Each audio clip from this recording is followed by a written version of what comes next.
que nous allons, par les compassions du Très-Haut, Seigneur, évoluer dans notre parcours sur les pas de la prophétie pour découvrir la réalité de l'histoire, une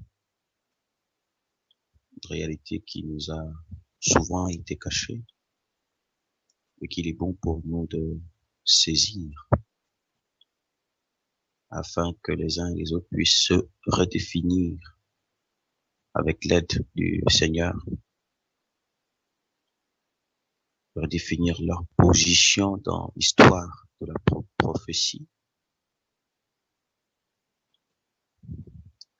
parce que c'est de cela qu'il est question, comme le roi Josias qui a redéfini sa position, que nous puissions, à la lumière de l'histoire prophétique, dans sa dynamique de réalisation, de mise en œuvre,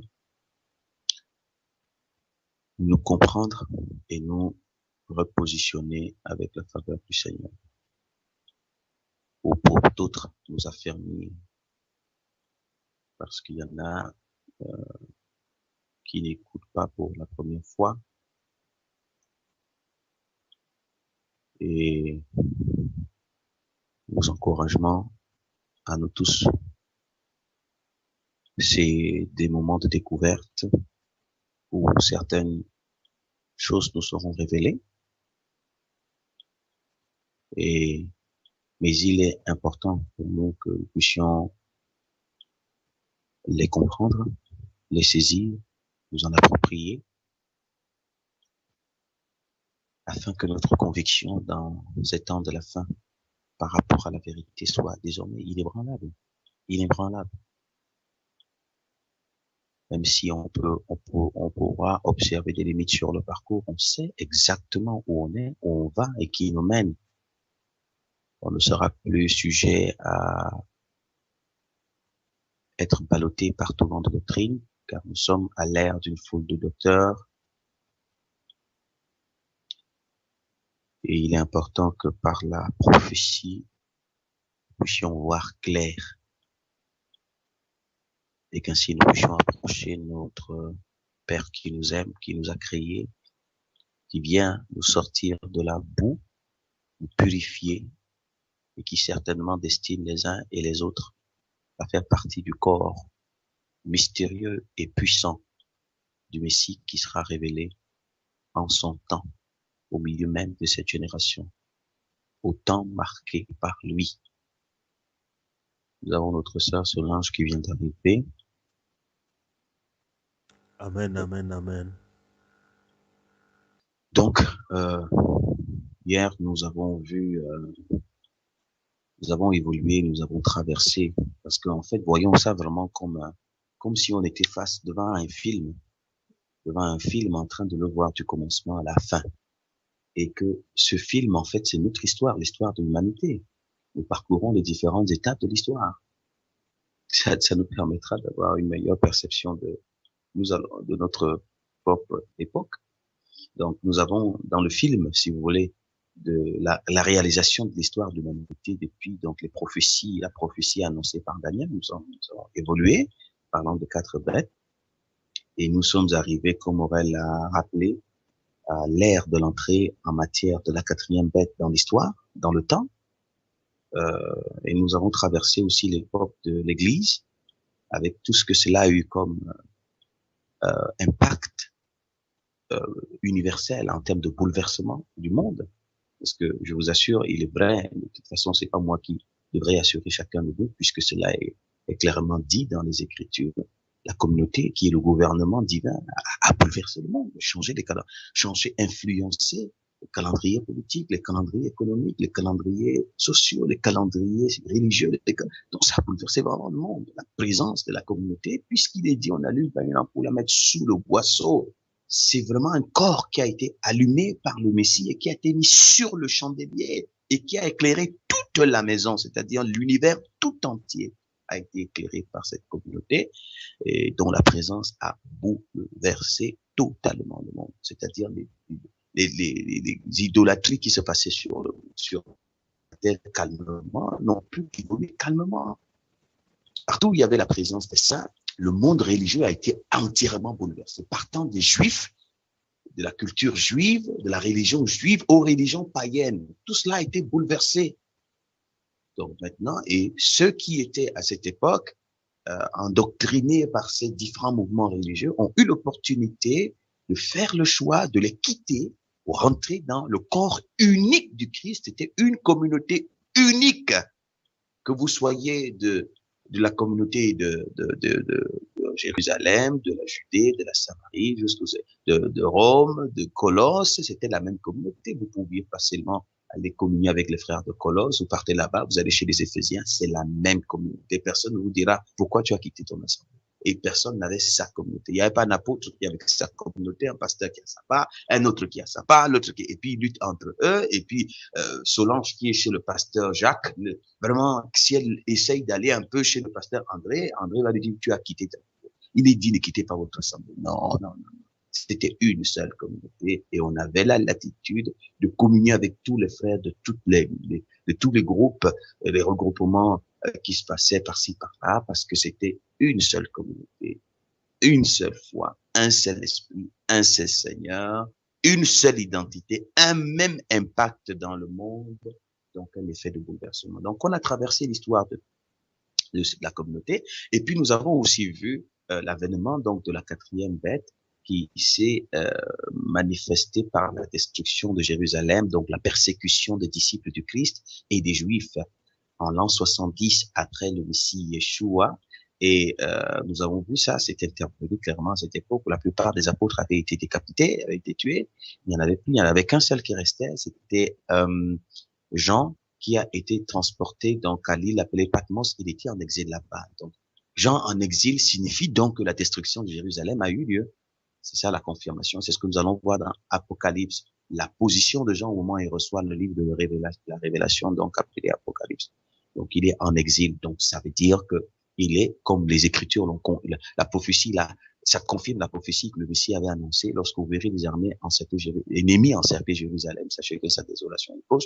Il a cité un certain nombre d'événements qui vont marquer donc cette entrée en matière de la quatrième bête. Et parmi ces événements, il y aura la destruction, le décapitement de plusieurs Juifs, ou la décapitation autant pour moi de plusieurs Juifs, de plusieurs disciples du Messie, et puis certains seront amenés dans les pays étrangers, en captivité. Donc, Jean, en captivité, en exil, ou si vous voulez, en exil à Patmos, confirme que ce que le Messie avait annoncé a été accompli. Et puis, Messie va dire, les païens s'établiront à Jérusalem jusqu'à ce que leur règne soit accompli. Donc, il annonce le Messie que si Jean est allé appeler Patmos, ça veut dire que nous sommes rentrés à l'ère païenne, qui doivent accomplir leur règne jusqu'à ce que le règne s'accomplisse. À l'ère païenne, c'est-à-dire l'entrée officiellement en matière de la quatrième bête, conformément à la prophétie de Daniel. Nous sommes donc rentrés à l'ère païenne.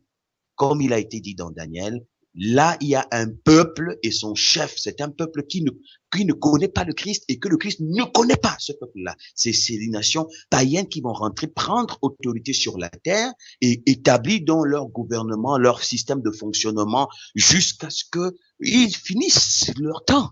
Et puis le Christ, on dit, et puis il est dit, l'homme de la révolte, il n'entrera que lorsque ce qui le retient va se retirer. Ce qui va se retirer, c'est le Messie et sa communauté, si vous voulez, en termes d'autorité sur le plan universel. Vous lui dites, bon, mais maintenant, prends ta place. Fais ce que tu as à faire, comme l'Empire babylonien. C'est ton heure. Viens consommer ton heure. Et le Messie n'a rien à voir avec ce mouvement qui s'installe. Rien à voir. Totalement déconnecté de ce mouvement, le Christ. Mais cette terre païenne va donner naissance à un autre Christ. On entre à l'ère de l'autre Christ et de l'autre évangile. Et donc forcément de l'autre église. Donc c'est ça qui va commencer à se manifester donc jusqu'à l'accomplissement. Et donc c'est ce que nous allons donc voir ensemble, bien aimés, et avec donc les répercussions. Donc nous évoluons donc sur les pas de l'histoire prophétique pour voir comment est-ce que ces choses se sont réalisées progressivement dans le temps. Et on va lire donc ensemble ces passages. Nous sommes dans le livre d'Apocalypse, donc j'ai proposé des passages. Je sais que ça a été posté un peu tard, donc beaucoup n'ont pas forcément eu la possibilité de lire. C'est pas grave. On va prochainement, on va les mettre un peu plus tôt. Donc Apocalypse chapitre 1, première portion de lecture du verset 1 au verset 9. Qu'est-ce que je dis? Non, du verset 1 au verset 11. Première portion de lecture du verset 1 à 11, mais la personne qui lira progressivement, donc je pourrais vous arrêter, bien sûr, poliment, pour que nous puissions ensemble évoluer pas à pas. S'il y a des détails à apporter, on les apporte, comme ça on évolue directement. Voilà, merci. Amen, je lis. La version Simmer. Révélation de Jésus-Christ. Cette révélation, Dieu l'a confiée à Jésus-Christ pour qu'il montre à ses serviteurs ce qui doit arriver bientôt. Et Jésus-Christ, en envoyant son ange, l'a fait connaître à son serviteur Jean. En tant que témoin, celui-ci a annoncé la parole de Dieu que Jésus-Christ lui a transmise par son propre témoignage. Il a annoncé tout ce qu'il a vu. Heureux celui qui donne lecture des paroles de cette prophétie et ceux qui les entendent et qui obéissent à ce qui est écrit dans ce livre, car le temps est proche. Jean salue les 7 églises qui sont dans la province d'Asie. Que la grâce et la paix vous soient données de la part de celui qui est, qui était et qui vient, de la part des 7 esprits qui se tiennent devant son trône, et de la part de Jésus-Christ, le témoin digne de foi, le premier-né d'entre les morts et le souverain roi de la terre. Il nous aime et nous a délivrés de nos péchés par son sacrifice. Il a fait de nous un peuple de rois, de prêtres au service de Dieu son Père, et à lui donc soit la gloire et le pouvoir pour l'éternité. Amen. Voici, il vient au milieu des nuées, et tout le monde le verra, et même ceux qui l'ont percé, et toutes les familles de la terre se lamenteront à cause de lui. Moi, je suis l'alpha et l'oméga, dit le Seigneur Dieu, celui qui est, qui était et qui vient, le Tout-Puissant. Moi, Jean, votre frère, qui partage avec vous la détresse, le royaume et la persévérance dans l'union avec Jésus, j'étais dans l'île de Patmos parce que j'avais proclamé la parole de Dieu et le témoignage rendu par Jésus. Le jour du Seigneur, l'Esprit de Dieu se saisit de moi et j'entendis derrière moi une voix forte, pareille au son de trompette. Elle disait: inscris dans un livre ce que tu vois et envoie aux 7 églises: Éphèse, Smyrne, Pergame, Thyatire, Sardes, Philadelphie et Laodicée. Merci. Amen. Amen. Merci, mon frère. Voilà l'introduction du livre de Révélation. De Révélation, donc l'Apocalypse.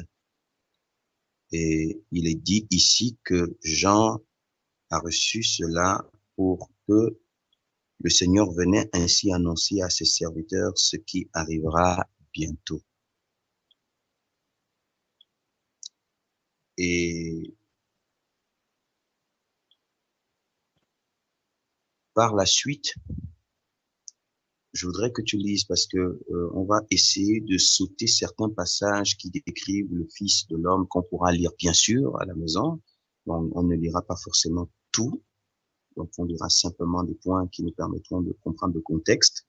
Le reste des détails qui décrivent ce qu'il a vu, la vision du Fils et tout ça, on ne va pas rentrer forcément là-dedans, mais chacun pourra lire, pas de souci. S'il y a des questions là-dessus dans ces différentes lectures, on est bien disposé à y répondre. Donc, tu vas lire toujours dans le chapitre 1, tu vas lire au verset 19. Amen. Écris donc ce que tu as vu, ce qui est et ce qui va arriver ensuite. Mais d'abord... C'est bon. Oh, okay, c'est bon. C'est bon, c'est bon, c'est bon. Bon, ici, on dit, écris donc ce que tu vois, aussi bien ce qui se passe maintenant que ce qui doit arriver ensuite. C'est en fait ce que la phrase que vous avez dit, c'est la même chose. écris bien ce que tu vois, aussi bien ce qui se passe maintenant que ce qui doit arriver ensuite. Bon, je reviens à ce que je disais. Jean précise, il va saluer comme Paul saluait quand il écrivait aux églises, quand il écrit aux frères de Colosse qu'il connaît, il va les saluer. Vous voyez, les salutations sont la même chose. Hein. Il salue, dit, béni, j'ai appris votre foi, je me rends grâce au Père pour votre foi. On a qui a une grande renommée dans le monde, que la paix vous soit forte. Donc, il écrit à des frères. Il écrit, il envoie une lettre, il envoie des épîtres aux bien-aimés. Donc, Jean, lui, il écrit aux 7 églises de la province d'Asie. Précision, 7 églises de la province d'Asie. Et il leur dit que la grâce et la paix vous soient accordées de la part de Dieu qui est, je suis au verset 4, qui est de la part de Jean aux 7 églises de la province d'Asie. Que la grâce et la paix vous soient accordées de la part de Dieu qui est, qui était et qui vient de la part des 7 esprits qui sont devant son trône et de la part de Jésus-Christ, le témoin fidèle, le fils premier-né, le premier à avoir été ramené d'entre les morts et le souverain des rois de la terre. Il précise, le Christ nous aime. Il nous a délivrés de nos péchés par son sacrifice. Il a fait de nous un royaume de prêtres pour servir Dieu, son Père. À lui soit gloire. Il précise vraiment des choses. Il nous a délivrés. Il a fait de nous un royaume de prêtres. Il confirme ce qui est dit dans 1 Pierre 2, 9. Vous, frères, pour rendre témoignage à cette époque de la communauté du Messie Yeshua, dont les hommes et les femmes étaient conformes à lui et dont la présence sur la terre avait bouleversé le monde. Il parle à ces gens-là. Il dit, vous, au contraire, vous êtes, pas vous serez, et cela a été manifeste dans le monde, une race élue, un sacerdoce royal, une nation sainte, un peuple acquis, afin que vous annonciez les vertus de celui qui vous a appelé des ténèbres à son admirable lumière, qui n'a pas de son. Il n'y a plus de son. Donc, Jean, il écrit à partir du verset 4, il parle à ses frères et que la paix aux 7 églises de la province d'Asie. Il précise bien 7 églises de d'Asie. Et il rend témoignage, il dit, le Christ nous a délivrés de nos péchés par son sacrifice, a fait de nous un royaume de prêtres pour servir Dieu. Ils étaient vraiment, c'est des gens qui ont été vraiment un royaume de prêtres. Comme je le disais, 1 Pierre 2, 9, vous, au contraire, vous êtes. C'était un témoignage que Pierre rendait de ses frères dont la présence sur la terre avait manifestement bouleversé le monde. Une race élue, un sacerdoce royal, c'est-à-dire une nation de rois prêtres, comme d'autres versions le disent. Un peuple acquis, afin que vous annonciez les vertus de celui qui vous a appelé des ténèbres à son admirable lumière. Autrefois, vous n'étiez pas des brebis. Maintenant, vous l'êtes. Vous étiez des moutons égarés. Mais vous n'êtes plus égarés. Et donc, c'est un témoignage vivant. Et l'apôtre Jean rend donc ce témoignage de ses bien-aimés, de ses communautés, et il leur envoie donc il écrit à cette église de l'Asie. C'est pas prophétique, c'est réel. Puisqu'il est dit à Jean, je écris ce que tu vois maintenant, hein, ce qui arrive maintenant et ce qui arrivera par la suite. Donc, Jean, il va toucher des points actuels à son époque et il parlera de l'avenir. Ce qu'il dit là, ce n'est pas l'avenir, c'est l'actualité au moment où il est. Et il va dire à ses frères qu'il est à l'île, il est en exil, il a été exilé. Ici, dans ma version, il est dit au verset 10, non, au verset 9, je suis Jean, votre frère. Il précise, je suis Jean, votre frère. Parce que vous savez, après la destruction de Jérusalem, parce que vous souvenez-vous, hein, dans la dynamique de le déploiement de la parole dans le monde, il y a plusieurs communautés qui avaient été nées dans les pays étrangers, notamment Éphèse était un pays étranger, Smyrne, Philadelphie, Laodicée, tout ça, c'était des pays étrangers. Mais le massacre est arrivé uniquement à Jérusalem. C'est là que Jérusalem a été détruite et que la plupart des Juifs et aussi des disciples du Messie ont été déportés dans les pays étrangers. Donc ainsi sont retrouvés dispersés dans les pays étrangers, dont on ne savait vraiment plus. Et les fidèles avaient appris toutes ces choses-là, donc des communautés des pays étrangers étrangers et ne savaient pas ce que les frères étaient devenus. Peut-être que les frères qui avaient été exilés dans certains de ces pays étrangers et sont allés rejoindre dans les communautés locales qui existaient là-bas. On ne connaissait pas, on savait que la plupart des apôtres avaient été décapités. Donc c'était une joie de recevoir une telle lettre, de savoir que Jean est vivant, l'apôtre. Parce que si on avait fini de tuer tous les apôtres, ça aurait été terrible. Donc, il y a au moins un qui est vivant. Il précise, je suis Jean, votre frère. Oh, amen. Béni soit le nom du Père parce que Jean est vivant. Ils ne sont pas tous morts. Jean est vivant. Et voici comment Jean se présente. Verset 9. Je suis Jean, votre frère. Voilà ce qu'il va dire. Uni comme vous à Jésus, je suis votre compagnon dans la détresse, parce que le peuple était dans des temps de détresse, puisque ici, là où nous sommes actuellement, là, pendant que nous visionnons notre film de l'histoire prophétique, nous sommes déjà dans des temps païens. Jean se retrouve dans des temps païens. Les 7 églises se retrouvent à entrer dans des temps païens. Donc, nous sommes là dans des temps païens, dans des temps hostiles.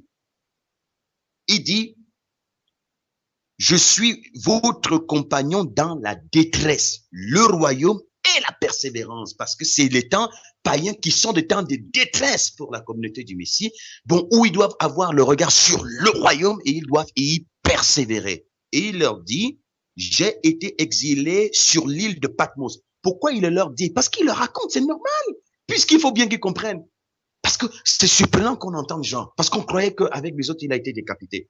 Il dit non, j'ai été exilé. C'est-à-dire, il confirme ce que le Messie avait dit. Certains auront été déportés dans des pays étrangers. Il dit, Jean était exilé. Il était à Jérusalem au moment où cela arrivait. Il dit, moi, j'ai été exilé à l'île appelée Patmos à cause du témoignage que j'ai rendu du Messie. C'est pour ça qu'ils m'ont exilé.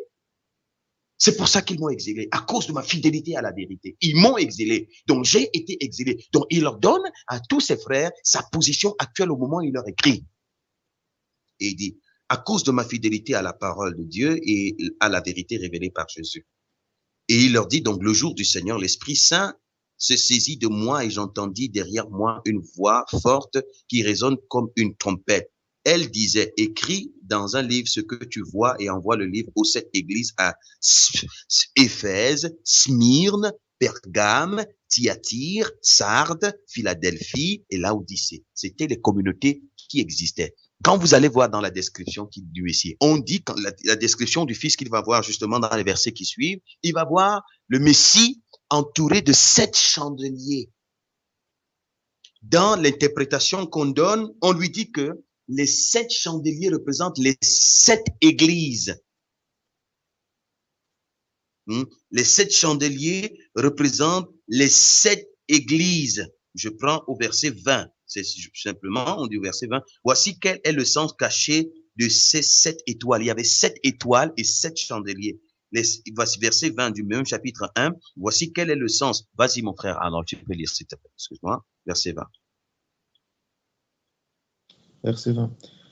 Mais d'abord, voici quel est le secret des 7 étoiles que tu as vues dans ma main droite et des 7 chandeliers d'or. Les 7 étoiles sont les anges des 7 églises et les 7 chandeliers, les 7 églises. Amen. Ok, voilà. Et c'est tellement fort. Le Messie est en train de révéler à Jean qui doit écrire. Nous sommes rentrés en des temps païens. Le système qui est rentré là, je ne le connais pas. Mais je ne reconnais que les 7 églises que tu vois là, c'est les seules que je reconnais. Je suis entouré, c'est-à-dire j'identifie ces 7 communautés, c'est les seules desquelles moi je me reconnais. Tout le reste là, je ne reconnais pas. Donc écrit donc, il dit les 7 églises, les 7 chandeliers représentent les 7 églises et les 7 anges, les 7 étoiles représentent les 7 anges, c'est-à-dire les anciens de ces églises-là, qui étaient considérés donc comme des anges, des envoyés, si vous voulez, représentent les anges, les anciens. Il dit donc, je ne suis entouré pour moi, tout ce que tu vois là, je n'ai rien à voir dedans. Il n'y a que ces 7. Et tu vas envoyer des lettres à chacune. Et nous allons comprendre le contexte de ces lettres. Lorsque nous allons les lire, ou alors lorsque nous les avons lues, parce que en fait, on entend donc des gens dire, non, c'était prophétique. Laodicée, comme on l'a vu aussi avec le mandat. On l'a vu avec le mandat, il y a un micro ouvert, on l'a vu avec le mandat qu'il a donné. Il dit, vous serez mes témoins à Jérusalem, dans la Judée, dans la Samarie, jusqu'à que c'était de la terre. Quand nous rentrons dans les temps païens, avec l'avènement de l'église de version païenne, on reprend le mandat pour dire, bon, nous aussi, c'est le mandat nous concerne. Le Jérusalem, c'est le Yaoundé, la Samarie, c'est Paris. Et tout. On commence à dire, non, c'était prophétique. Ben, ils n'ont pas fini d'accomplir. Nous, on a repris ça. Donc, on reprend leur même chose. On nous l'attribue. Et puis, on commence à dire, et c'est la même chose avec ça. On dit, bon, Laodicée, c'est peut-être tel. Éphèse, ça voulait parler de, je sais pas moi, et puis Philadelphie renvoie plutôt à notre époque. Et puis, non, c'est des communautés qui existaient d'Asie mineure, pas de Paris, et pas du Cameroun, pas de la Guadeloupe, pas des États-Unis, pas du Canada. Ces pays n'existaient même pas. Mais d'Asie mineure. Est-ce que l'Amérique est à l'Asie mineure? Est-ce que Paris, c'est à l'Asie mineure? D'Asie mineure. Et cette église était bien située en Asie mineure. Quand vous entrez historiquement et même bibliquement, vous voyez, il y a des références claires qui montrent que ça existait vraiment. Donc, c'était pas prophétique. C'était actuel. Et les 7 dernières communautés qui demeurent pendant les temps païens. C'est très important. Donc, nous sommes ici au moment où Jean est là. Nous sommes dans les premiers siècles du temps païen. Premier siècle du temps païen. Nous sommes à ce niveau-là. Avec l'avènement d'un autre Jésus, l'avènement d'un autre évangile, l'avènement d'une autre église qui commençait déjà à se constituer, à se former comme l'église du Messie Christ s'est formée. Donc, commençait à se constituer, à se former avec ses apôtres, avec ses pasteurs, avec son autre évangile. Et vous savez quoi? Quand nous allons lire les lettres, vous allez voir les lettres aux églises. Je ne pense pas qu'on va toutes les lire. Vous pourrez les lire. On va les reprendre juste quelques-unes. Vous allez voir que l'objectif fondamental de cette, parce que, en fait, c'était des communautés qui avaient été déjà infiltrées par des faux frères, puisqu'il y avait de nouveaux frères en Christ. Mais ces frères en Christ, comme on a vu avec Daniel, il dit, le chef d'un peuple viendra.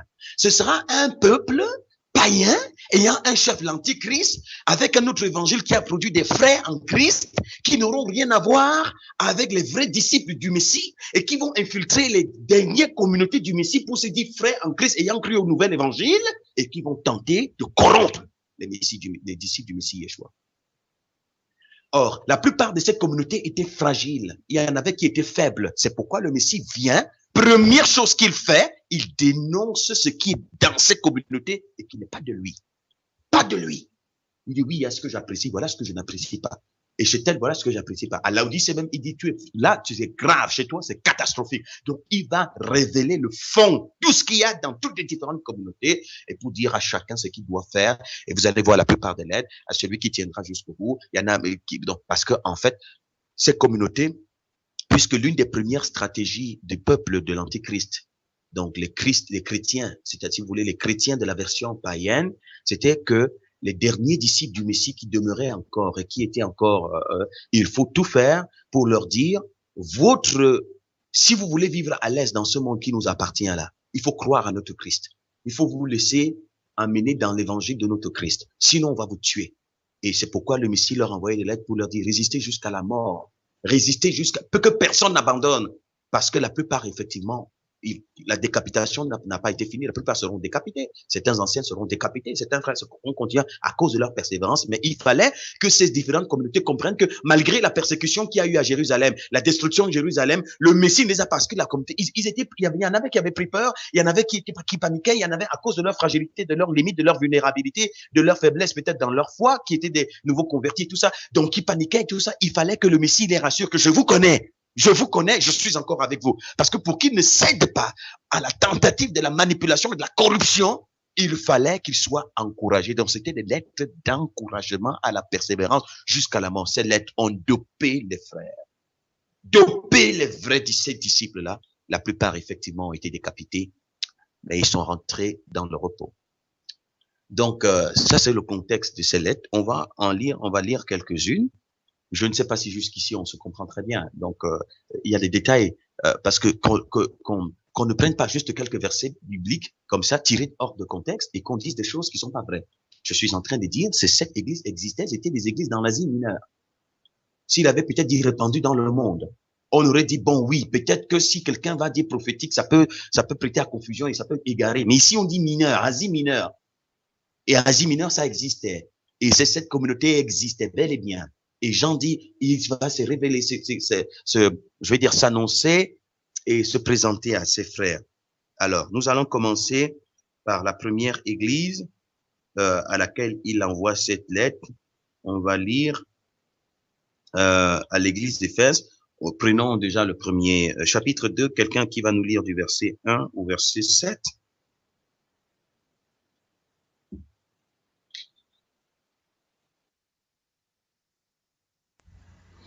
Shalom à tous, je vais le lire. Alors, le message adressé à l'église d'Éphèse. 1.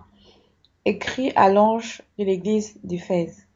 Voici ce que déclare celui qui tient les 7 étoiles dans sa main droite et qui marche au milieu des 7 lampes d'or. 2. Je connais ton activité, la peine que tu t'es donnée et ta persévérance. Je sais que tu ne peux pas supporter les méchants. Tu as mis à l'épreuve ceux qui se disent apôtres mais ne le sont pas, et tu as démasqué leur imposture. 3. Tu as de la persévérance. Tu as souffert à cause de moi, et tu ne t'es pas découragé. 4. Mais j'ai un reproche à te faire. Tu ne m'aimes plus comme au commencement. 5. De quelle hauteur tu es tombé? Prends-en conscience, change d'attitude et agis comme tu l'as fait au commencement. Si tu refuses de changer, je viendrai à toi et j'enlèverai ta lampe de ta place. 6. Cependant, tu as ceci en ta faveur, tout comme moi, tu détestes ce que font les Nicolaïtes. 7. Que chacun, s'il a des oreilles, écoute bien ce que l'Esprit dit aux églises. À ceux qui auront remporté la victoire, je donnerai à manger les fruits de l'arbre de la vie qui se trouve dans le jardin de Dieu. Amen. Amen.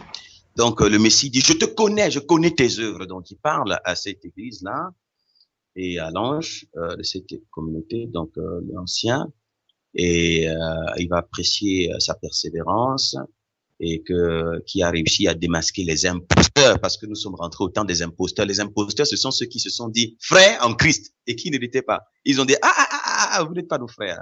C'est quelle version ça, vous là? C'est quelle version? Mais non, nous sommes des frères en Christ. Mais de quel Christ vous parlez? Il dit, heureusement, tu as réussi à démasquer ceux qui ne sont pas de moi, parce qu'il y a un autre Christ déjà présent dans le monde, c'est son temps. Il est en train de faire son ministère pour susciter sa part d'église, de mouvement religieux, de ses enfants en Christ. C'est fidèle en Christ, c'est chrétien. Heureusement que vous avez pu démasquer cela. Voilà. Et puis, il va faire le reproche que tu as refroidi, à quoi, et tout ça. Bon, c'était lié effectivement aux derniers événements, et tout ce qui s'est déployé contre les nouvelles qu'ils ont apprises. C'était pas facile. Ils entraient dans des temps de douleur énorme. Donc, c'était pour dire, moi, j'ai constaté que tu as refroidi. Reprends-toi rapidement. Ressaisis-toi. Évidemment, c'était des lettres de fortification, et c'est sûr que bien après ces lettres, ils se sont ressaisis, et il dit, je donnerai, et puis il promet, celui qui remporterait la victoire, je donnerai à manger les fruits de l'arbre de la vie. Généralement, les récompenses qui étaient annoncées ici, c'était des récompenses après la victoire finale, parce qu'ils savaient qu'ils sont arrivés dans la dernière bataille finale où certains allaient être mis à mort. Il leur dit, souvenez-vous, ce que vous aurez en récompense, et vous mangerez de l'arbre de la vie. La plupart, c'était comme ça, parce que le Messie savait que plusieurs allaient être mis à mort, bien sûr, évidemment. Donc, il dit, mais il y a quelque chose quand même que tu fais, c'est que tu détestes les œuvres de Nicolaïde. Effectivement, Nicolaïde, c'était vraiment parce que c'était l'avènement, donc c'était l'ère des multiplications des religions. Ça commençait déjà à s'annoncer.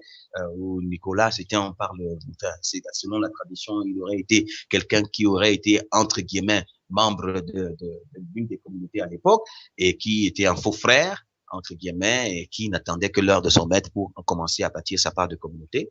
Donc, on entrait donc dans la communauté de Nicolaïte avec une doctrine qui mettait en avant, qui laissait la place à l'immoralité et tout cela. Donc, il y avait donc la communauté de Nicolaïte. Donc, ce qui fait que vous voyez qu'on entre déjà dans des versions des communautés où ça porte le nom que chacun va donner, parce que bientôt, ça sera la communauté de la vraie Église, la communauté de pentecôtiste du 3e siècle, la communauté du feu sacré, la communauté de baptistes, la communauté, donc on entre dans cette ère-là. Bon, voilà, heureusement que tu as su démasquer les œuvres de Nicolaïte et que tu détestes cela, comme moi aussi je déteste les Nicolaïtes. Nous allons aller on va prendre une autre lettre qu'il envoie. Et puis, la question qu'on peut se poser pour apprécier à quoi est-ce que cela référait ces différentes lettres. Mais c'était des lettres. L'apôtre, quand Paul écrivait des lettres, c'était pour envoyer. Pierre, il écrivait ça pour envoyer à qui? Il envoyait forcément à des personnes. Donc, c'était pour envoyer ces lettres. Il devait envoyer des lettres.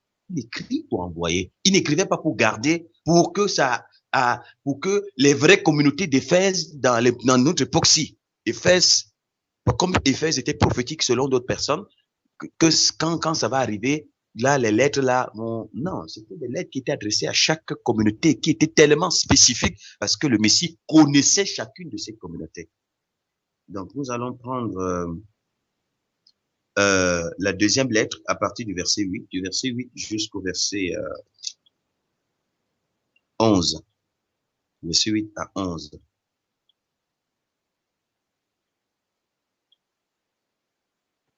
Lecture, s'il vous plaît. Ok, je vais continuer. Alors, le message adressé à l'église de Smyrne. 8. Écrit à l'ange de l'église de Smyrne. Voici ce que déclare celui qui est le premier et le dernier, celui qui était mort et qui est revenu à la vie. 9. Je connais ta détresse et ta pauvreté, mais en réalité tu es riche. Je sais le mal que disent de toi ceux qui se prétendent juifs, mais ne le sont pas. Ils sont une assemblée de Satan. 10. Ne crains pas ce que tu vas souffrir. Écoute, le diable va vous mettre à l'épreuve en jetant plusieurs d'entre vous en prison. On vous persécutera pendant 10 jours. Sois fidèle jusqu'à la mort, et je te donnerai la couronne de victoire, la vie éternelle. 11. Que chacun, s'il a des oreilles, écoute bien ce que l'Esprit dit aux églises. Ceux qui auront remporté la victoire ne subiront pas la seconde mort. Amen. Amen. Donc, Smyrne était effectivement victime aussi de ses faux frères parce que c'était à l'époque où le judaïsme a repris force, puisque c'est l'époque effectivement du prince du mensonge. Donc, tout ce qui était basé, fondé sur le mensonge, tout de suite était revenu. Le judaïsme a repris la force parce que le temps, et vous comprenez pourquoi, pendant le temps de l'Église, tous ces mouvements étaient étouffés, n'arrivaient pas à s'exprimer. Étouffés, ils ne pouvaient pas s'exprimer. Ils étaient là, mais ils n'arrivaient, puisque l'Église du Messie avait toute la renommée dans le monde. Aucune religion, qu'elle soit juive ou qu'elle soit païenne, ne pouvait broncher. Elles étaient là, elles souffraient de ne pas s'exprimer à cause du gouvernement de Tout-Puissant sur la terre. Ah oui, maintenant que le moment est arrivé, que c'est leur moment de la révolte, le système de la révolte vient, dont le judaïsme a repris place, et ceux qui se disaient les vrais juifs, donc comme aujourd'hui on a le judaïsme, c'est les vrais juifs, ils se disent vrais juifs, ils disent que c'est une synagogue de Satan, une communauté du diable. Ils n'ont rien à voir. Ils vous accusent que vous êtes pauvres. Effectivement, c'était à l'époque des business et puis tout ça. Vous êtes pauvres et tout, pourtant vous êtes riches. Il fortifie ses frères, le Messie. Je vous connais et voilà votre persévérance et tout ça. Et il leur annonce ce qui va leur arriver, ils ne le cachent pas. Pour que quand ça va arriver, se souviennent que c'est leur maître qui le leur a dit, qui tiennent forme. Il dit plusieurs, vous serez persécutés pendant 10 jours. Plusieurs seront mis en prison, la plupart seront tués. Mais voilà la promesse que je fais, tout ça. Mais c'était des lettres qui étaient accompagnées du souffle, de la puissance et de la force pour doper ces esprits. C'était ça le plus important pour le Messie. Donc, il dénonce ça. Et nous allons à Pergame, verset 12 au verset 17. Pergame. Une lecture. Merci. Alors, verset 12 à 17. Le message adressé à l'église de Pergame. Alors 12. Écrit à l'ange de l'église de Pergame. Voici ce que déclare celui qui possède l'épée aiguë à 2 tranchants. 13. Je sais où tu demeures, là où Satan a son trône. Tu es fermement attaché à moi et tu n'as pas renié la foi en moi, même à l'époque où Antipas, mon témoin fidèle, a été mis à mort chez vous, là où Satan demeure. 14. Cependant, j'ai quelques reproches à te faire. Tu as chez toi des gens attachés à la doctrine de Balaam, celui qui incitait Balak à tendre un piège aux Israélites en les poussant à manger de la viande provenant de sacrifices offerts aux idoles et à se livrer à l'immoralité. 15. De même, tu as également chez toi des gens attachés à la doctrine des Nicolaïtes. 16. Change donc ton attitude, sinon je viendrai à toi bientôt et je combattrai ces gens avec l'épée qui sort de ma bouche. 17. Que chacun, s'il a des oreilles, écoute bien ce que l'Esprit dit aux églises. À ceux qui auront remporté la victoire, je donnerai de la manne cachée. Je donnerai aussi à chacun d'eux un caillou blanc sur lequel est inscrit un nom nouveau que personne ne connaît à part celui qui le reçoit. Amen. Amen. Non, c'est bon. Ok. Voilà Pergame. Là où Satan a sa demeure. Pergame. En faisant des recherches, quand vous allez taper Pergame sur Internet, vous allez voir la caractéristique de cette ville païenne.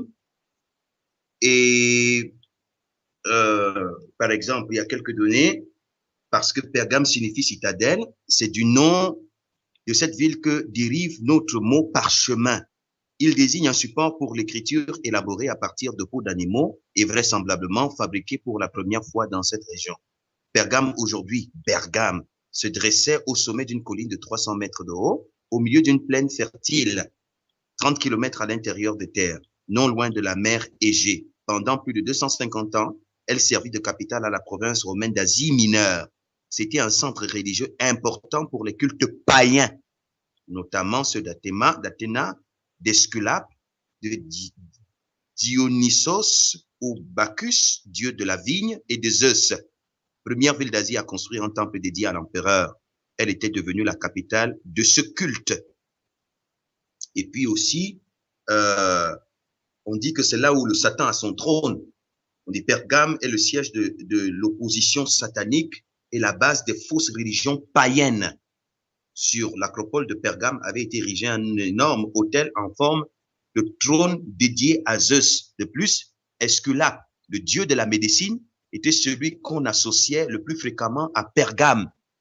Son attribut, le serpent, est encore aujourd'hui symboliquement associé au domaine médical. Le dieu Esculape, c'est un démon. La célèbre faculté rattachée à son temple mêlait médecine et superstition. On pouvait ainsi prescrire à l'adorateur de laisser des serpents ramper sur lui pendant son sommeil afin qu'ils lui transmettent leur pouvoir guérisseur.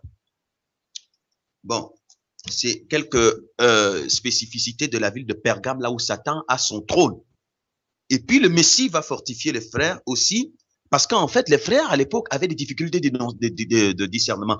Beaucoup, en fait, puisque c'est important qu'ils le sachent, ils n'étaient pas très édifiés de la prophétie. Donc il y a des faux frères qui arrivaient là et qui se disaient, je suis Christ, chrétien, fidèle. Et puis ils tentaient de les, on dit, ce sont eux ils sont les frères de Balaam, c'est-à-dire qui veulent mettre un piège sur le chemin des Israélites, piéger les disciples du Messie pour corrompre leur adhérence. Et leur dire, vous savez, non, le Christ, non, c'est notre sauveur. Non, il est mort et ressuscité pour qu'on gagne l'argent. Non, prions pour demander. Non. Donc, ils étaient constitués dans un piège pour tendre un piège aux vrais consacrés du Messie. Donc, il dénonce, il dit, oui, tu as parmi toi les frères de Balaam, c'est-à-dire qui se réclament de moi, mes prophètes, mes disciples, mais qui ne sont pas de moi et qui sont là pour vous tendre un piège afin que vous tombiez et que vous renonciez à la vérité. Au nom de la vérité, il veut vous piéger. Fais attention. Tu as encore chez toi les gens de la doctrine des Nicolaïtes. Encore, ils sont là, chez toi. Je viens te révéler cela. Ouvre les yeux, parce que tu as les yeux fermés. Tu manques de discernement. Je te dis, voilà. Ah bon? Il dit oui. Après, il va dire, change donc d'attitude, sinon je viendrai à toi et je combattrai ces gens avec l'épée qui sort de ma bouche. Donc, Messie vient dévoiler donc ces infiltrations diaboliques des gens qui n'ont rien à voir avec lui pour leur dire, je ne les connais pas. Ne te laisse pas perturber par eux.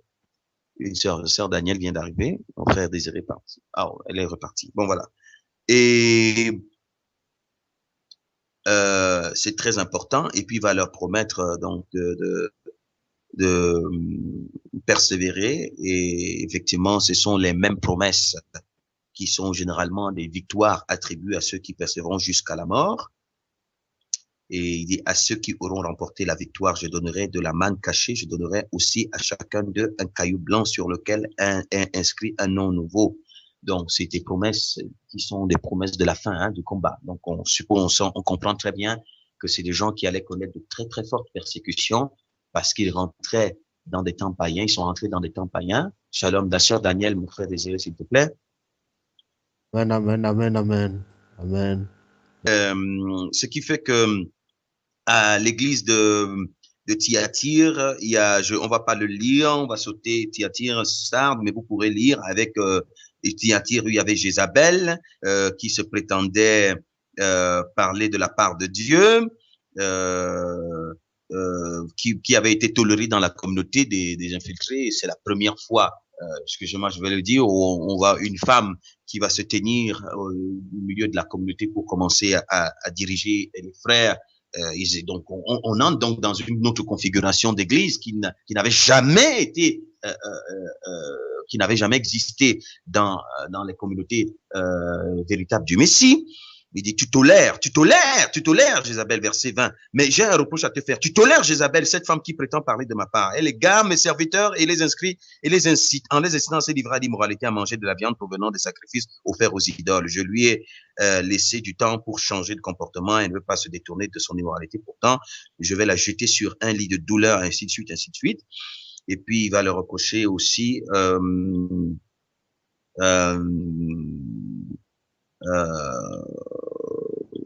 verset 24, quant à vous qui à Thyatire ne vous êtes pas attachés à cette fausse doctrine et qui n'avez pas appris ce que ces gens appellent les profondeurs secrètes de Satan. Voici ce que je déclare, je ne vous impose pas d'autres fardeaux, mais tenez fermement à ce que vous avez jusqu'à ce que je vienne, à ceux qui auront remporté la victoire, ainsi de suite, la même promesse vers la fin.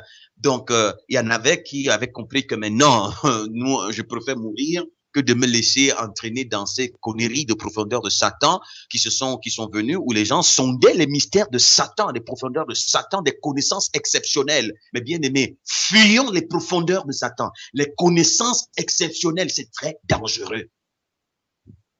Parce que c'est là que ça a commencé. C'est là que ça commence. Les profondeurs de Satan. Parce qu'en sondant les profondeurs de Satan, on va se retrouver conforme à lui. Il faut sonder la vérité pour changer de mode de vie. C'est ce qui est important pour le Seigneur. Les connaissances exceptionnelles, je vais rendre ce témoignage, je l'ai déjà dit, je ne le cache pas parce que j'ai discuté avec le frère en question qui, à un moment donné, quand je l'appelle, il me dit, oh, mais il est tellement content parce que vraiment, il croit vraiment qu'il a bien compris et tout ça. Maintenant, il est dans une dimension d'illumination. Il a découvert parce que vraiment, comme il recherche d'autres dimensions de connaissances et de révélations pour découvrir vraiment parce que comprendre que le monde est embrigadé dans les ténèbres et que vraiment, il est dans l'illumination. Je dis, mon frère, c'est quoi l'illumination? Il dit, non, c'est une dimension de pénétration et d'élévation spirituelle qui permet de voir comment est-ce que, mais c'est incroyable. Je l'ai écouté, je lui dis, ok, mais mon frère, donc c'est maintenant que tu es venu, c'est là que tu es venu. Oui, oui. En tout cas, quand on va se parler, je vais te dire tout ça. Lui, je l'ai laissé. On n'a pas eu la possibilité de parler. On a prié pour lui. En tout cas, que le Père lui fasse grâce. Plusieurs mois après, je le rencontre. Bonjour, mon frère. Comment tu vas? Où est-ce que tu en es avec l'illumination et le développement dans lequel tu étais et tout ça? Parce qu'il me parlait de personnel. Bref, et tout ça. Où est-ce que tu en es? Il dit, mon frère, je suis calé en route. Je suis calé en route. Il a été honnête. Il dit vraiment, je suis calé en route. Il commence à rigoler tout seul. Je suis calé en route, ça m'a dépassé. Ça m'a dépassé. Tu allais chez lui, tu allais chercher quoi dans ces affaires de profondeur là, dans ces illuminations? Il dit, je cherchais rien, mon frère, laisse-moi comme ça. Donc, il a été totalement, et puis ça l'a amené donc à un niveau d'abattement, de découragement et d'incrédulité au point où il me dit vraiment là où je suis là, je ne crois plus en rien, je suis foutu. Voilà, c'était la conséquence, c'était ça le but recherché. Donc, mes bien-aimés, ça, ce n'est pas étranger, c'est des choses qui ont commencé longtemps, pratiquement au 1er siècle, en l'an 100, si vous voulez. Nous sommes en l'an 2016. Vous voyez que c'est des choses qui ont commencé bien avant. Donc, ces profondeurs de Satan, c'est pas ce que l'évangile prêche. Et il a apprécié ceux qui ont refusé de se laisser corrompre par ça. Nous sommes donc dans des temps païens. Je reprécise, nous sommes dans des temps païens et nous avons un autre Christ païen avec des chrétiens, nous chrétiens version païenne. Et ce sont eux qui ont commencé à infiltrer les communautés des vrais disciples du Messie Yeshua pour leur tendre des pièges afin qu'ils réunissent le Messie pour adhérer à Jésus-Christ, au Christ qui était annoncé, qui devenait déjà le Messie universel, donc des temps païens. Donc vous comprenez, donc c'est ça. Et puis, il fait donc la même promesse. Nous allons traverser pour aller à Philadelphie, chapitre 3, verset 7 ou verset 13. Quelqu'un pour nous faire la lecture Philadelphie. Et puis, on finira par l'Odyssée et on va boucler avec ce point et on passera à la deuxième étape.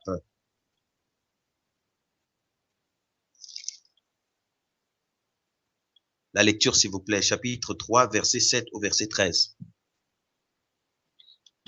Ok. Vanina, avant de faire la lecture, je pense que la sœur Solange n'a pas de son. Ok, d'accord. Le message adressé à l'église de Philadelphie. Écrit à l'ange de l'église de Philadelphie, voici ce que déclare celui qui est saint et véritable, celui qui a la clé du roi David, celui qui ouvre et personne ne peut fermer, qui ferme et personne ne peut ouvrir. Je connais ton activité, je sais que tu n'as que de force, tu n'as peu de force, et pourtant tu as été fidèle à ma parole et tu ne m'as pas renié. Eh bien, j'ai ouvert une porte devant toi que personne ne peut fermer. Verset 9. Voici ce que je ferai des gens de l'assemblée de Satan. Ces menteurs qui se prétendent juifs mais ne le sont pas, je les forcerai à venir s'agenouiller devant toi pour t'honorer. Ils reconnaîtront que je t'aime. Puisque tu as gardé mon ordre d'être persévérant, moi aussi je te garderai de la période du malheur qui va venir sur le monde entier pour mettre à l'épreuve les habitants de la terre. 11. Je viens bientôt, tiens fermement ce que tu as, afin que personne ne te prenne ta couronne de victoire. 12. De celui qui aura remporté la victoire, je ferai une colonne dans le temple de mon Dieu, et il n'en sortira plus jamais. J'inscrirai sur lui le nom de mon Dieu et le nom de la ville de mon Dieu, la nouvelle Jérusalem qui descend du ciel, envoyée par mon Dieu. J'inscrirai aussi sur lui mon nom nouveau. Verset 13. Que chacun, s'il a des oreilles, écoute bien ce que l'Esprit dit aux églises. Amen. Amen, merci. Embrasse le bébé que tu as à côté de toi qui participe à ce moment de communion pour nous. Donc, oui. Et donc, l'ange de Philadelphie, c'est une communauté qui a fait preuve de persévérance et qui était persécutée par les gens de l'Assemblée de Dieu. Mais le Christ dit, ce sont les gens de l'Assemblée de Satan, ces menteurs qui se prétendent juifs, mais ne le sont pas. Si vous voulez, quand nous rentrons à l'ère païenne, il y a donc des communautés qui vont commencer à se constituer, qui vont se dire, ce sont les vrais juifs. Il y en a qui étaient juifs d'origine, il y en a qui étaient païens, qui se disent, c'est nous les vrais juifs. Donc, c'est-à-dire les vrais chrétiens, les vrais disciples du Seigneur, les vrais. Il dit non, ces gens-là, heureusement que tu es sensible, qui sont de l'assemblée de Satan. Donc, nous entrons donc dans l'ère de l'assemblée de Satan, mais qui ne se fera pas appeler assemblée de Satan. Tu vas entendre assemblée baptiste du renouveau, assemblée chrétienne du XVIe siècle, assemblée de pentecôtistes de la fédération sanctificale, assemblée de la réforme résurrectionnelle, assemblée du je sais pas et du je ne sais pas et je ne sais pas. Que de noms, mais des assemblées de Satan. Excusez-moi, ce n'est pas moi qui le dis, c'est la prophétie qui nous le dit clairement. Et si je le dis, je ne m'appuie que sur la prophétie. Si quelqu'un veut, comme quelqu'un le dirait, si quelqu'un veut se fâcher, c'est contre la prophétie. C'est pas contre Fabrice, c'est la vérité. Nous entrons à l'ère des assemblées de Satan. Ah, la sœur Martine n'a pas le son, la sœur Martine n'a pas le son. Amen, amen, amen. Chapitre 3 du verset 7 au verset 13, où le Messie encourage effectivement cette communauté parce que elle était persécutée par les gens de l'assemblée de Satan qui se disent juifs et vrais juifs et qui ne le sont pas. Effectivement, nous entrons, comme on était en train de le dire avant que tu n'aies le son, dans l'ère des assemblées avec des noms, avec sans nom et tout ça, mais qui se disent vrais juifs. Et je disais qu'à cette époque, nous avons des juifs d'origine, des juifs païens qui désormais se disent vrais juifs, c'est-à-dire vrais disciples de Dieu, vrais consacrés de Dieu, vrais serviteurs de Dieu. Il dit ces gens-là de l'assemblée de Satan, ces gens de l'assemblée de Satan, il y a un micro ouvert, qui se disent vrais juifs et qui ne le sont pas. Donc, comme ça, comme je disais, on entre dans l'ère des multiples assemblées, l'assemblée de ci, l'assemblée de ça, baptiste, pentecôtiste, renouveau, charismatique, socialiste, je ne sais pas, l'assemblée de la conquête du ciel, l'assemblée des temps actuels, l'assemblée de, épiscopale ou je sais pas, donc de la réforme agraire. Excusez-moi, c'est des noms que je prends comme ça, je dis n'importe quoi, mais on comprend ce que je veux dire. Mais qui sont en réalité, on entre dans l'ère des assemblées, donc dites des assemblées des vrais disciples, mais conformément à la prophétie, qui sont des assemblées de Satan, puisque nous entrons à l'ère de Satan. Mais les gens ne le savent pas. Heureusement que les vrais disciples du Messie, on l'ont identifié ici, principalement dans cette communauté. Et puis, il leur promettait, il dit, ne t'inquiète pas, je les forcerai à s'agenouiller au moment où je viendrai. Il parle sûrement de sa deuxième venue, où il viendra avec sa communauté pour je vais dire quoi, le millénium et tout cela, parce que toutes les communautés seront soumises à l'autorité des disciples du Messie, mais pas à cette ère-là. Je vais dire à l'autorité du Messie. Il y a déjà, ça se voit en deux dimensions. La première dimension, c'est ce que nous allons vivre bientôt, si le Père nous fait la faveur d'arriver à cette époque-là, à ce temps-là, mais nous nous sentons très très proches, où la communauté du Messie sera manifestée dans le monde et toutes les communautés du monde seront totalement destituées de leur imposture, ou alors déstabilisées, destituées, dévoilées, et la communauté du Messie, effectivement, va se manifester telle que la prophétie l'a annoncé. Le frère Aurel est coupé, j'espère qu'il revient. La communauté du Messie va se manifester telle que l'a annoncé la prophétie de Daniel à Pierre, qui va jaillir sans le secours d'aucune main, dont nous entrons au temps des assemblées de Satan. Ne vous effrayez pas, c'est la vérité. L'ère des assemblées de Satan. Aurel est revenu, frère Désiré, sûrement il n'a pas le son. Assemblées de Satan qui vont davantage prendre pied sur la terre et avoir autorité pour se déployer parce que c'est leur temps. Je vais vous dire une autre chose. Pour boucler avec ce point, on va prendre la Odyssée. C'est vraiment l'ère où c'est normal. Certains seront officialisés avec des décrets, des présidentiels de création. D'autres seront dans des maisons et tout cela. Et c'est normal. C'est l'ère, c'est normal. C'est le temps normal pour ça. C'est l'ère de l'imposture. C'est l'heure de l'imposture. Regardez le comportement des disciples. Le Messie ne dit pas levez-vous, allez dire au monde qui sont. Non. Le Messie dit vous, déconnectez-vous de cet esprit. Persévérez jusqu'à la mort. Dissociez-vous de ce mouvement, mais vous persévérez jusqu'à la mort. Parce qu'il sait que c'est leur temps. Il ne dit pas que mais arrêtez ça. Il dit je viendrai à l'heure où je viendrai. Parce que maintenant, ils doivent d'abord se déployer sur la terre. Donc c'est l'heure où c'est normal les mouvements d'assemblée de Satan. C'est normal les mouvements de multiplication des communautés, des dénominations. C'est normal les mouvements des faux apôtres, des faux prophètes avec des miracles et tout cela. C'est normal les mouvements dont ils font leur travail. On peut observer que mais il y en a qui arnaquent, c'est comme s'ils ne subissent rien. C'est leur époque, c'est leur heure. C'est leur heure. Ils savent que c'est leur heure. Vous voyez beaucoup qui ont du zèle. Malgré tout ce qu'on dit, ils ont du zèle à faire le mal. À arnaquer, aller pactiser avec des démons pour avoir des puissances, pour faire des miracles. C'est leur heure. Et toute personne qui veut prospérer par la religion a tous les moyens parce que c'est le temps favorable pour ça. Si quelqu'un parmi nous a des difficultés matérielles et qui pense qu'il peut devenir bishop, archibishop et qu'il veut résoudre, je vous assure, si vous le faites, ça va marcher. Mais je ne vous le conseille pas. Ça va marcher. Je prends exemple sur moi-même. Je vous assure sur moi-même. Les choses auxquelles j'ai dû personnellement renoncer quand j'ai commencé à comprendre cela. Parce que j'avais toutes les possibilités de me bâtir une grande communauté avec tout ce que je sais et il suffisait juste que je mêle à ça. Il y a des choses qu'ils connaissent que moi je connais déjà.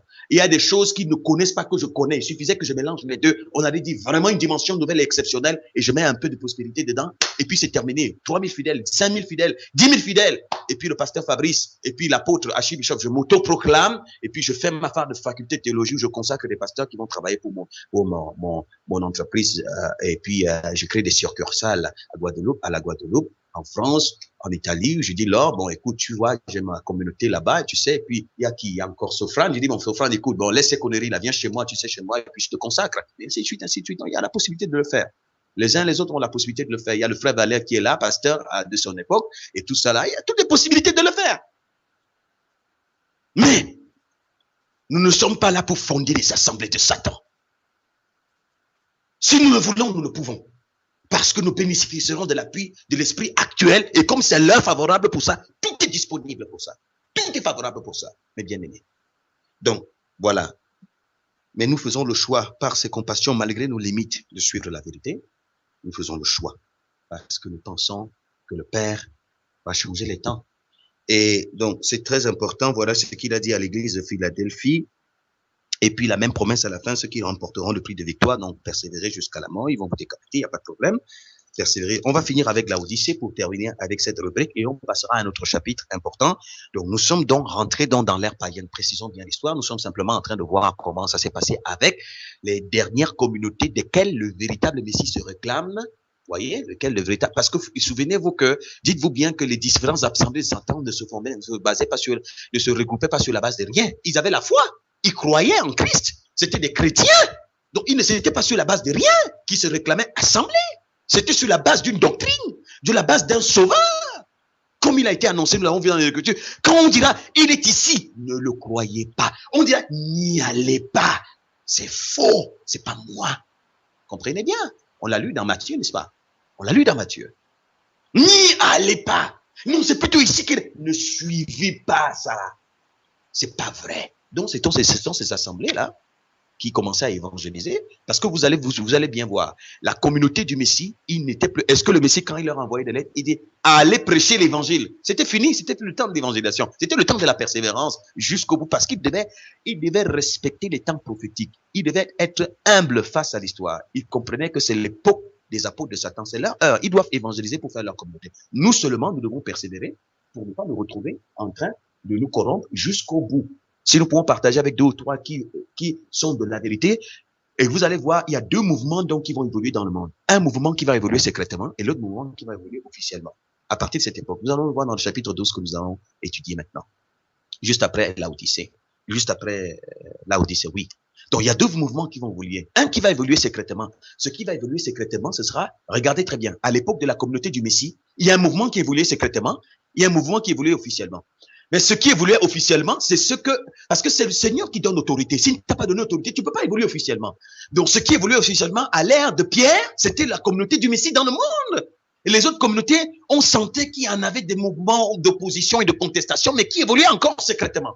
Mais nous entrons dans l'ère païenne, où c'est plutôt le mouvement païen qui va évoluer officiellement, et le mouvement du Messie Yeshua qui va évoluer secrètement. Donc, la communauté rentre plutôt dans le secret. Et va évoluer secrètement. Et de génération en génération, secrètement, Elohim va se réserver un faible reste. Des hommes et des femmes qui discernent l'époque, qui se mettent à part et qui prient parce qu'ils savent tout ce qui se passe dans le monde, secrètement. L'autre va évoluer officiellement. Quand je dis officiellement, mandat universel. Et c'est ainsi. Donc nous entrons à l'ère où les vrais disciples sont plutôt dans le secret et les faux sont officiellement chrétiens dans le monde. Vous voyez très bien, mes bien-aimés. Nous entrons dans cette époque-là. Voilà. Et lisons un peu l'Odyssée. 14. Verset 14, chapitre 3, verset 14 au verset 22. Verset 22, lecture, s'il vous plaît. Ok, je lis. Écrit à l'ange de l'église de Laodicée, voici ce que déclare l'Amen, le témoin fidèle et véritable, qui est à l'origine de tout ce que Dieu a créé. Je connais ton activité, je sais que tu n'es ni froid ni bouillant, si seulement tu étais l'un ou l'autre. Mais tu n'es ni bouillant ni froid, tu es tiède, de sorte que je vais te vomir de ma bouche. Tu dis, je suis riche, et j'ai fait de bonnes affaires, je ne manque de rien. En fait, tu ne sais pas combien tu es malheureux et misérable. Tu es pauvre, nu et aveugle. C'est pourquoi je te conseille d'acheter chez moi de l'or purifié au feu, pour devenir réellement riche. Achète aussi des vêtements blancs pour t'en couvrir et n'avoir plus la honte de paraître nu, ainsi qu'un remède pour soigner tes yeux et leur rendre la vue. Je réprimande et corrige tout ce que j'aime. Fais donc preuve de zèle et change de comportement. Écoute, je me tiens à la porte et je frappe. Si quelqu'un entend ma voix et ouvre la porte, j'entrerai chez lui, je prendrai un repas avec lui et lui avec moi. À ceux qui auront remporté la victoire, j'accorderai le droit de siéger avec moi sur mon trône. Tout comme moi, après avoir remporté la victoire, je suis allé siéger avec mon Père sur son trône. Que chacun, s'il a des oreilles, écoute bien ce que l'Église dit aux églises. Ce que l'Esprit dit aux églises. Amen. Merci, mon frère. Ça, c'était la communauté la plus infiltrée de toutes les communautés. Et ce n'est pas fait au hasard. Vous savez, Laodicée était située dans la vallée de ce qu'on appelle vallée de l'Écus, au sud-ouest de d'une ville qu'on appelait Phrygie. Et il est dit que Laodicée, toujours en Asie mineure, il est dit que Laodicée est devenu le centre commercial le plus riche et le plus important de cette région. Bon, bien sûr, il y avait 3 activités principales qui avaient très grande rémunération, les banques, le commerce de la laine et la médecine. Et c'est ce qui rapportait vraiment beaucoup à ceux de la ville de Laodicée.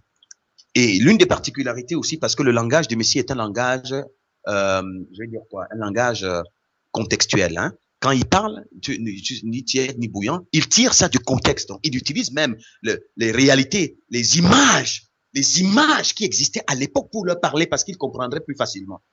C'est ça le discours de l'évangile. Et il est dit, par exemple, que la ville de Hiérapolis, donc à proximité, était célèbre pour ses sources d'eau bouillante et Colosse pour l'eau rafraîchissante de ses torrents. Laodicée, au contraire, était alimentée par un aqueduc souterrain qui courait sur des kilomètres à l'arrivée. L'eau était tiède et salée. Vous voyez? Donc, à côté, il y avait Hiérapolis où il y avait de l'eau chaude. À côté, il y avait Colosse où c'était froide. Maintenant, il y avait un aqueduc souterrain qui courait sur des kilomètres à l'arrivée. Donc, au niveau de Laodicée, l'eau qui arrivait là était tiède et sale. Vous voyez très bien l'eau qui arrivait. C'est ce que l'histoire révèle. Donc, le réflexe des visiteurs qui en buvaient pour la première fois était de la recracher instantanément. Donc, vous voyez que la communauté de Laodicée était à l'image même de réalité qu'il y avait là-bas. Donc, il y avait 2 eaux qui se rencontraient, chaudes et froides, et qui devenaient non tièdes et sales. Donc, les gens qui buvaient crachaient. Donc, il utilise le Messie cette image pour dire que tu es comme ça, tout voilà. Donc, c'était la communauté la plus infiltrée. La plus infiltrée. Et il parle à l'ange, parce que l'ange qui était un disciple, mais très faible, ne discernait pas ces choses-là. Il ne discernait pas ces choses clairement. Donc, le Messie vient lui dire, mais je ne sais pas que mais tu diriges, peut-être il y a 2, 3, peut-être qui sont de moi, mais tu diriges vraiment une assemblée des gens qui se disent chauds, mais qui n'ont rien à voir avec moi. J'aurais aimé qu'ils se reconnaissent qu'ils sont froids, c'est-à-dire qu'ils n'ont rien à voir avec moi. Et puis, je les sauverai et puis, il vient leur annoncer, mais repentez-vous, il faut vous repentir, voilà. C'est ce que le Messie dit à la communauté de Laodicée. Et c'est pour ça que certains ont carrément dit que Laodicée renvoie à la communauté actuelle. Non, ça n'a rien à voir avec la communauté. Ce qui a à voir avec la communauté actuelle, c'est que dans son contexte de fond, oui, la communauté de Laodicée se rapprochait au mouvement religieux, donc ces assemblées de Satan, ou d'aujourd'hui, mais le Christ n'a rien à voir avec. Maintenant, là, il n'a rien à voir avec. Puisqu'il s'est réclamé de cette communauté, il y avait d'autres mouvements dans le monde. Il y avait d'autres assemblées dans le monde. Mais il dit à Jean, il n'y a que les 7 que je connais. Les autres là, je ne connais pas. Et il y a le 7e là qui a été infiltré. C'est sa communauté, évidemment. La communauté de Laodicée, c'est une communauté qui avait été mise sur pied par, je pense que c'est Paul, si c'est pas Paul, ça peut être, je pense, comment il s'appelle, le compagnon de Paul, j'ai oublié son nom, non pas Marc, il y a un autre, il a contribué à établir donc cette communauté de participer parce qu'ils sont arrivés là-bas à l'époque, ils avaient évangélisé, non mais ça faisait pratiquement Apollos. Je pense, Apollos, merci, ça doit être Apollos, et donc qui ont contribué, on aura confirmation de toutes les façons, qui ont contribué donc à participer à la mise sur pied de cette assemblée des personnes qui avaient reçu l'évangile, parce que plusieurs années, dizaines d'années auparavant, l'évangile avait été annoncé là-bas, un groupe s'était établi et tout ça. Et cette communauté, bon, entre-temps, peut-être qu'il y en avait qui n'étaient plus là, donc cette communauté a été remplie donc des faux disciples du Messie, donc des faux Christ, des chrétiens, si vous voulez, de l'ère païenne, et puis donc pour donner naissance à tout ça, donc c'était des gens qui étaient vraiment dans une foi business, la foi des entreprises, la foi de la réussite sociale, la foi de tout ça, et qui se disaient riches, mais totalement, extrêmement pauvres. Donc, c'était des gens qui avaient corrompu. Donc, on entrait dans la dimension de la corruption des versets bibliques et tout, si vous voulez, des versets des Écritures et tout ça. Donc, des gens qui étaient dans la dimension de Kingdom Now, si vous voulez. C'était vraiment l'image de Kingdom Now, des gens qui sont sur le trône, qui règnent, et tout ça, et puis des faux frères étant fragilisés, je veux dire, les vrais disciples étant fragilisés se sont laissés corrompre, et le Messie interpelle là-dessus. Voilà. Et il appelle donc à la repentance, parce que ceux qui ont fait cela, s'ils ne se repentent pas, ils auront donc la sentence et tout ça. Et puis maintenant, à celui qui vaincra, pour dire, il dit, celui qui vaincra, je le ferai asseoir avec moi sur mon trône. Parce que c'était sûr que dans cette communauté, il y avait des gens qui se disaient, assis sur le trône. Il dit, oui, oui, vous êtes assis sur le trône de l'Antichrist. Mais parce que celui, il parle aux autres qui vont l'écouter, qui va persévérer, sera assis sur mon trône. Il y a un autre qui a son trône. Beaucoup sont assis dessus.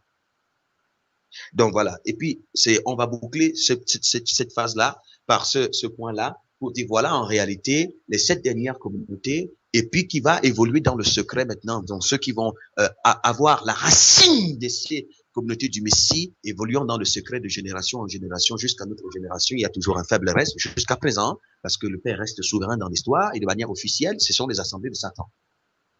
C'est dans ces assemblées de Satan que plusieurs d'entre nous avons cru. C'est de cet évangile, de cet autre évangile que nous avons été les baptêmes que nous avons reçus, ainsi de suite, ainsi de suite. Donc vraiment ces assemblées de Satan. Et nous allons voir un autre détail très important pour notre instruction. Nous y avons participé. Moi, le premier, j'y ai participé dans ces assemblées de Satan. Mais comme je vous l'ai dit, le Père, il est miséricordieux pour ceux qui le cherchent, et c'est pourquoi le premier pas pour faire partir de la véritable communauté du Messie Yeshua qui sera révélé en autant marqué par le Père, il faut un renoncement à soi-même.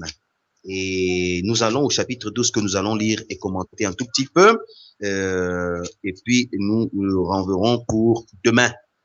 Nous entrerons en profondeur. Donc, je résume, je dis 2-3 petits mots. Les 7 communautés sont les 7 dernières qui vont connaître l'ère païenne et qui seront infiltrées par les mouvements religieux, les assemblées de Satan, ayant des noms comme on peut voir et tout cela, et plus tard qui vont se constituer dans l'Église catholique universelle, et puis qui va avoir des réformes pour se diversifier comme protestants, baptistes, pentecôtistes, bouddhistes, musulmans, cancars, ainsi de suite, ainsi de suite. C'est simplement la diversité de ces mêmes communautés. Ça n'a rien changé. C'est pour ça qu'on va parler de réforme, de réformation et non refondation. Sur le même fondement, il y a plusieurs formes qui vont se succéder, ainsi de suite, avec les apôtres, les gens qui vont ouvrir leur communauté, leur église, etc. Le temps va évoluer. Donc, nous allons voir ça. Mais lisons le chapitre 12 pour voir aussi un détail très important qui confirme ce que nous avons dit. Ce que nous avons dit précédemment. Ce que nous disons est très important parce que nous sommes dans les pas de l'histoire et ça nous permet davantage de ne pas être ignorant de ce qui est en train de se passer, parce que tout ça a été annoncé. Chapitre 12. Chapitre 12. Tout le chapitre? Oui, un instant, ma sœur, parce que je voudrais... just a minute. Vas-y, tu peux lire quelques versets et puis là où je te dirai, tu pourras t'arrêter. D'accord. Un grand signe, chapitre 12. Un grand signe parut dans le ciel. Une femme enveloppée du soleil, la lune sous ses pieds et une couronne de 12 étoiles sur sa tête. Elle était enceinte et elle criait, étant en travail et dans les douleurs de l'enfantement. Un autre signe parut encore dans le ciel, et voici un grand dragon rouge ayant 7 têtes et 10 cornes, et sur ses têtes 7 diadèmes. Sa queue entraînait le tiers des étoiles du ciel et les jetait sur la terre. Le dragon se tint devant la femme qui allait enfanter, afin de dévorer son enfant lorsqu'elle aurait enfanté. Elle enfanta un fils qui doit paître toutes les nations avec une verge de fer. Et son enfant fut enlevé vers Dieu et vers son trône.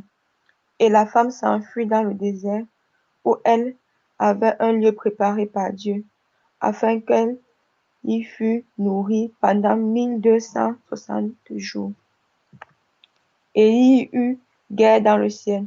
Michel et ses anges combattirent contre le dragon. Et le dragon et ses anges combattirent. Mais ils ne furent pas des plus forts. Et leur place ne fut plus trouvée dans le ciel. Et ils furent précipités. Le grand dragon, le serpent ancien, appelé le diable et Satan, celui qui séduit toute la terre, il fut précipité sur la terre, et ses anges furent précipités avec lui. Et j'entendis dans le ciel une voix forte qui disait, maintenant le salut est arrivé, et la puissance et le règne de notre Dieu, et l'autorité de son Christ. Car il a été précipité, l'accusateur de nos frères, celui qui les accusait devant notre Dieu jour et nuit. Ils l'ont vaincu à cause du sang de l'agneau et à cause de la parole de leur témoignage. Ils n'ont pas aimé leur vie jusqu'à craindre la mort. C'est pourquoi, réjouissez-vous, cieux, et vous qui habitez dans les cieux. Malheur à la terre et à la mer, car le diable est descendu vers vous, animé d'une grande colère, sachant qu'il a peu de temps. Quand le dragon vit qu'il avait été précipité sur la terre, il poursuivit la femme qui avait enfanté l'enfant mâle. Et les deux ailes du grand aigle furent données à la femme, afin qu'elle s'envolât au désert, vers son lieu où elle est nourrie un temps, des temps et la moitié d'un temps, loin de la face du serpent. Et de sa bouche, le serpent lança de l'eau comme un fleuve derrière la femme, afin de l'entraîner par le fleuve. Et la terre secourut la femme. Et la terre ouvrit sa bouche et engloutit le fleuve que le dragon avait lancé de sa bouche. Et le dragon fut irrité contre la femme. Et il s'en alla faire la guerre au reste de sa postérité, à ceux qui gardent les commandements de Dieu et qui ont le témoignage de Jésus. Amen. Amen. Nous allons, les bien-aimés, vraiment ensemble découvrir, pour comprendre davantage tout ce que nous avons dit dans ce chapitre, quelque chose de terrible et en même temps de formidable. Je vais vous dire une chose parce qu'on va s'arrêter là pour aujourd'hui. Le livre de l'Apocalypse, c'est un livre, en fait, les écrits, ce qu'on appelle écrits, avant il n'y avait pas Bible, il y avait écrits, les écritures ou les écrits, comme je l'ai souvent dit dans plusieurs interventions, c'était sous forme de parchemin, de rouleau, voilà, et qui étaient séparés les uns des autres. Quand le Messie, le Christ, entre à la synagogue, au moment où il va commencer son ministère public, il va dérouler le livre du prophète Ésaïe. On peut lire ça dans Luc chapitre 4, je ne sais pas exactement quel verset, il va dérouler le livre du prophète Ésaïe. Donc, il y avait des livres à part les uns des autres. Il n'y avait pas de compilation. Et à l'époque, lorsque les disciples avaient écrit, il n'y avait pas c'était, en fait, vous voyez, il n'y avait pas, par exemple, verset 1, verset 2, verset 3.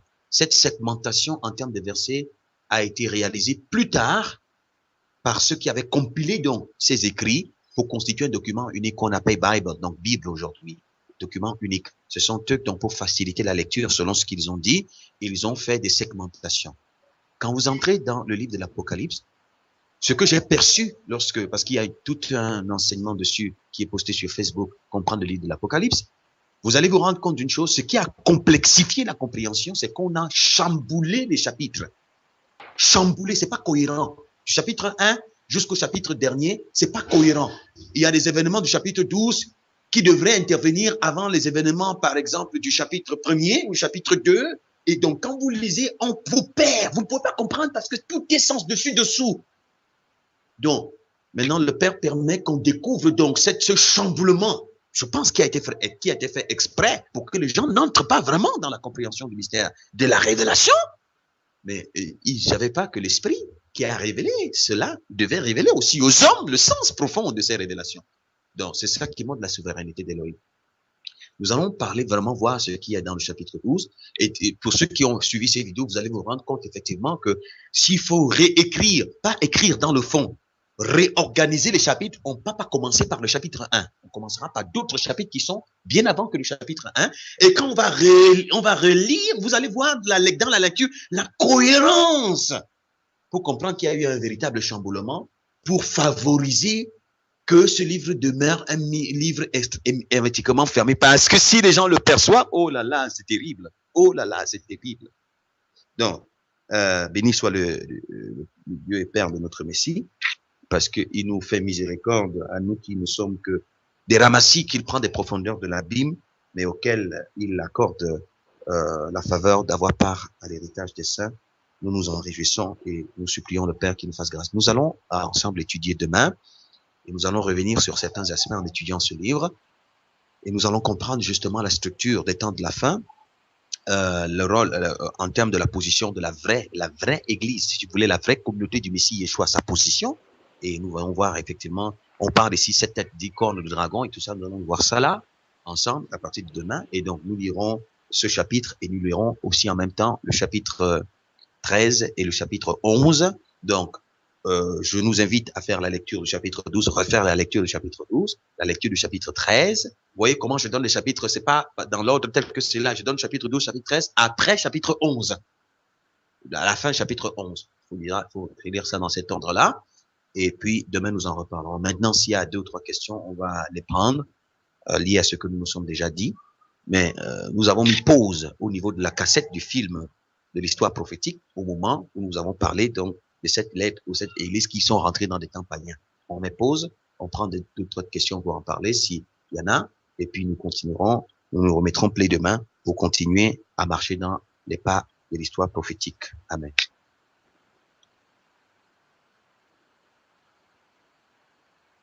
Amen. Amen. Amen. Amen. Amen. Amen. Amen. Donc, je ne sais pas si nous avons des questions. Est-ce qu'il y a des questions? Oui, j'en ai une. En fait, c'est juste une petite précision que je voulais avoir. Les lettres, en fait, à toutes ces églises, si j'ai bien compris, ça préfigurait ce qui allait arriver, en fait, pendant toute la période. C'est ça? Parce que, comme c'est des lettres à des églises précises, c'est ce que tu as dit tout à l'heure, Fabrice, c'est des églises précises de l'Asie mineure. Et que on ne doit pas, si j'ai bien compris, hein, et qu'il ne faudrait pas que on prophétise cela sur des communautés dans des pays du monde entier, parce que c'était vraiment adressé à des églises précises qui ont été citées. Donc, en fait, c'était une image de ce qui allait arriver par la suite, c'est-à-dire tous les problèmes qu'il y avait dans ces communautés. C'était une image, en fait, de ce qui allait se passer, en fait, dans les périodes qu'on vit éventuellement, si j'ai bien compris. D'accord. Pas très exactement, ma sœur, et les autres aussi, parce que je pense que c'est une question qui nous concerne. Ces lettres étaient adressées à des églises qui existaient à l'époque où Pierre a reçu la révélation. Ça, c'était dans les premiers siècles. Jean a reçu la révélation dans les premiers siècles. C'était pour encourager les frères de l'époque. Et ces lettres aussi, en même temps, confirmaient qu'on était passé dans des temps païens. Parce que ce sont les frères de nos communautés païennes qui infiltraient ces églises de Pierre et de Jean. Ce sont nos communautés, excusez-moi de le dire comme ça, nos frères, nos communautés, les communautés païennes qui infiltraient à l'époque. Donc, le Messie envoyait ces lettres pour fortifier les frères, pour confirmer que vous êtes passés dans des temps d'imposture. Gardez-vous des imposteurs. Donc, nous les imposteurs et nos communautés impostures, chrétiens, nouvelle version, c'est nous qui avons nos frères ou nos ancêtres, si vous voulez, c'est eux qui infiltraient ces communautés pour tenter de corrompre l'engagement de ces disciples du Messie à cette époque-là. C'est pas, ça ne préfigure pas. Non, ça ne préfigure pas. C'était vrai à l'époque-là et ça annonçait clairement que nous sommes rentrés dans des temps des autres mouvements religieux totalement opposés au Messie Yeshua. Donc, maintenant, qui annonçait simplement que, effectivement, vous êtes dans des temps d'imposture, si tu veux, tu vois. Et maintenant, la suite de l'histoire a confirmé, parce que en fait, c'était pour étouffer cette dernière communauté qui existait et pour prendre pleinement place, de sorte que l'Église version païenne, les communautés de Satan, ne sentent pas d'étouffement ou alors on va dire quoi, tentative de dénonciation, ou alors parce que tant qu'il y avait encore les vrais disciples du Messie Yeshua connus, bon, le système qui allait se mettre en place allait avoir beaucoup de mal à prospérer. Donc il fallait d'abord étouffer ces gens-là et commencer à se déployer en toute liberté sur la terre. Donc, ça ne préfigure pas ce qui vient, non, ça annonce ce qui est, c'est-à-dire les 7 églises qui existaient à l'époque desquelles le Messie se réclame, ce qui est, c'est-à-dire la manifestation des assemblées de Satan qui se disaient vrais juifs, vrais chrétiens si vous voulez, et qui commençaient à déstabiliser la foi, infiltrer les communautés des 7 églises et pour déstabiliser la foi des faibles, et ça annonçait ce qui vient, c'est-à-dire que c'est de ces communautés dont le monde sera rempli d'imposture. Tu comprends Oui, Elvire? ok, d'accord, ok, merci. Voilà.